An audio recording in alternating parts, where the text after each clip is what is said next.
রমাদানুল মুবারক আসছে, বান্দার গুনাহকে পরিষ্কার করে একেবারে আমলনামা থেকে গুনাহ সব ঝরাই দেওয়ার জন্য। সুবহানাল্লাহ বলেন। তিনটা অফার দিচ্ছে রমাদানুল মুবারক।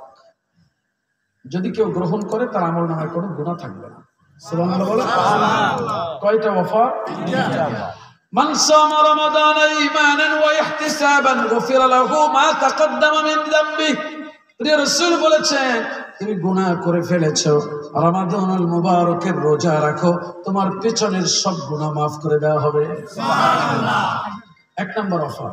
দুই নম্বর অফার, মান কামা রমাদান ঈমানান ওয়া ইহতিসাবান গুফিরা লাহু মা তাকদ্দামা মিন যামবি। যে ব্যক্তি রমাদানুল মুবারকে সালাতুত তারাবি আদায় করবে, আল্লাহ তার পেছনের সব গুনাহকে maaf করে দিবেন। সুবহানাল্লাহ। তিন নাম্বার, মান কামা লাইলাতুল কদরি ঈমানান ওয়া ইহতিসাবান গুফিরা লাহু মা তাকদ্দামা মিন যামবি। যে ব্যক্তি লাইলাতুল কদরে নামাজ পড়বে, ওর পেছনের সমস্ত গুনাহ maaf। সুবহানাল্লাহ। তিনটা অফার। কয়টা? তিনটা। রমজানের রোজা, সালাতুত তারাবি, লাইলাতুল কদরের নামাজ, এটা যারা আমল করবে পেছনের সব গুনাহ maaf হয়ে যাবে। হ্যাঁ মুমিন ভাইরা, মুনাজাত দেব, খেয়াল করুন। রমাদানুল মুবারকে আল্লাহ রাব্বুল আলামিন আপনার আমার জন্য কি পরিমাণ সীমাহীন রহমতের দরজা খুলে দিয়েছেন। তিনটা আমল করলে বান্দার আমলনামা থেকে সব গুনাহ maaf হয়ে যাবে। সুবহানাল্লাহ বলে। এরপরে রাসূল বলেছেন, যে ব্যক্তি আমল করল রমাদানুল মুবারকের শেষে, খারাজা মিন যুনুবিহি কায়াউমি ওয়ালাদাতহু উম্মুহ। ও গুনাহ থেকে এমন ভাবে বের হয়ে গেল যেমন ওর মা ওরে প্রসব করেছিল। জন্মের দিনে মায়ের গর্ভ থেকে নিষ্পাপ অবস্থায় যেমন পৃথিবীতে এসেছিল, রমাদানুল মুবারকের শেষে ওই রকম নিষ্পাপ হয়ে যাবে। সুবহানাল্লাহ। আমল কয়টা? তিনটা। রমাদানের রোজা, রাতের সালাতুত তারাবি, তিন নম্বর লাইলাতুল কদর। কিন্তু সেটা শুধু লাইলাতুল কদর আবার শুধু 27 তারিখে না, এটা ভুল। 27 তারিখে হওয়ার সম্ভাবনা অনেক আছে, এটা অনেক জ্ঞানীরা বলেছেন। কিন্তু শুধুমাত্র 27 তারিখে তালাশ করলে আপনার বিষয় যেতে পারে। আল্লাহর হাবিব বলেছেন, তাহাররু লাইলাতুল কদরি মিনাল আশরিল আওয়াখির মিন রমাদান। রমজানের শেষ দশকের বিজোড় রাতগুলোতে তালাশ করো। সুবহানাল্লাহ বলেন।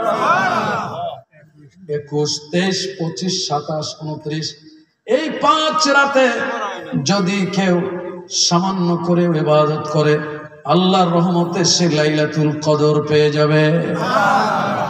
সারা রাত দাঁড়াবার দরকার নাই। আপনি এশা নামাজ পড়ে খাইয়ে লয়ে তারপরে ঘুমাই যান, আবার সেহরির একটু আগে উঠে অথবা তারাবি শেষ করে 4 রাকাত নামাজ পড়েন, লাইলাতুল কদরের তালাশের ইচ্ছায় পরে আল্লাহর কাছে বলেন, আল্লাহ গো, আজকের এই রাতে লাইলাতুল কদর হইলে আমারে দিও। সুবহানাল্লাহ বলেন।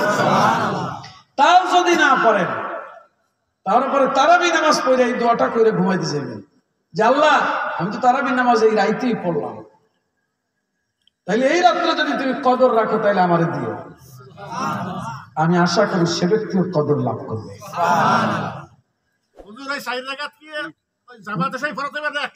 একা একা নফল আপনার ইচ্ছে মতো 2 রাকাত করবেন, 4 রাকাত আপনার শরীরে যতটুকু কুলায় আপনি 2 রাকাত পড়েন। 2 রাকাত পরে আল্লাহর কাছে বইলে ঘুমাই যান, আল্লাহ গো আমি দুর্বল, পারলাম না তো সারা রাত, 2 রাকাত নামাজ আমি লাইলাতুল কদরের তালাশে পড়লাম, আজকে রাত্রে যদি তুমি লাইলাতুল কদর রাখো তাহলে আমারে দিয়ে দিও।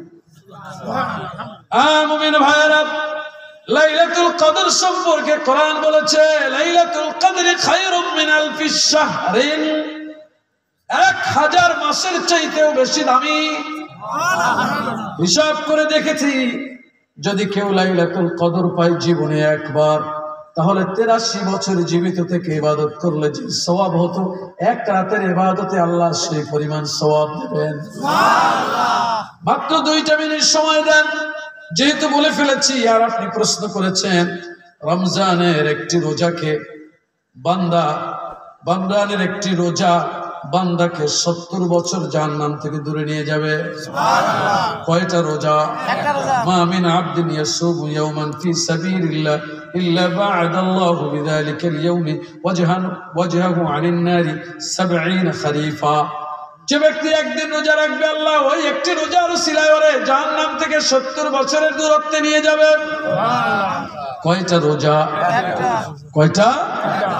এবার 30 দিনে যদি 30টা রোজা হয়, তাহলে পরে আপনার 1 মাসের 1 বছরের রোজার কারণে আল্লাহ রাব্বুল আলামিন আপনাকে 2100 বছরের দূরত্বে নিয়ে যাবেন জাহান্নাম থেকে। বুঝে আসে না কথাটা?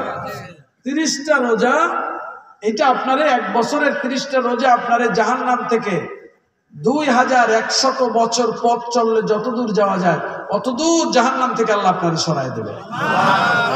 হ্যাঁ মুমিন ভাই, এইভাবে জীবনে যদি আপনি 60 বছর বেঁচে থাকেন আর 15 বছরের পর থেকে রোজা রাখেন, তাহলে পরে জীবনে 45 বার কমপক্ষে পাবেন। আমি হিসাব করে বের করেছি, যদি আপনার জীবনে আপনি 45 বার রমজানুল মুবারকের রোজা পান আর রোজা রাখেন, তাহলে পরে 94,500 বছর বেঁচে থাকলে 94,500 বছর পথ চললে কত?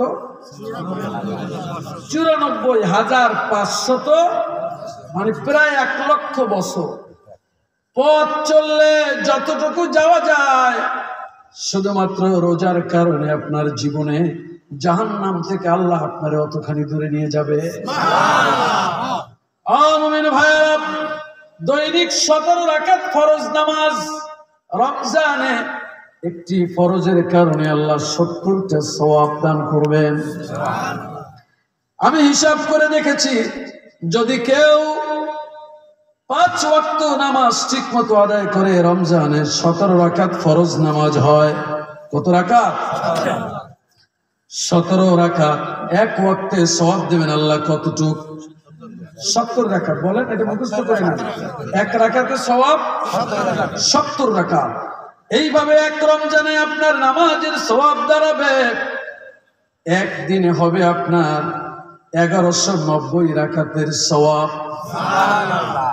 1190 রাকাত ফরজ নামাজ আদায় করলে যে সওয়াব হইতো, এইটা হইবে একদিনে। সুবহানাল্লাহ বলবেন না? আর যদি আপনার জীবনে আপনি একবার রমজান পান, তাহলে পরে রমজানে আপনি শুধু ফরজ নামাজের আল্লাহ বোনাস দিয়ে যে সওয়াবটা দিবেন, সেটার সংখ্যা হলো 35,700 রাকাত। 35,700 রাকাত ফরজ নামাজ আদায় করলে যে সওয়াব হতো, আল্লাহ আপনার আমল নামায় সেটা দান করবেন।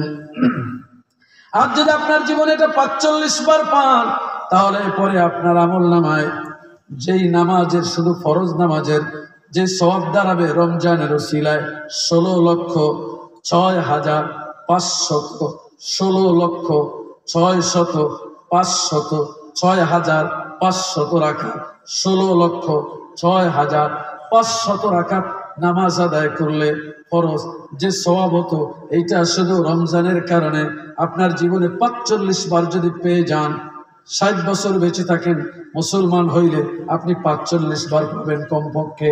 এই 45 বার রমজানের কারণে আল্লাহ আপনার আমল নামায় এই পরিমাণ সওয়াব দেবেন। এখন আপনি আমল করবেন কি করবেন না, এটা আপনার ব্যাপার।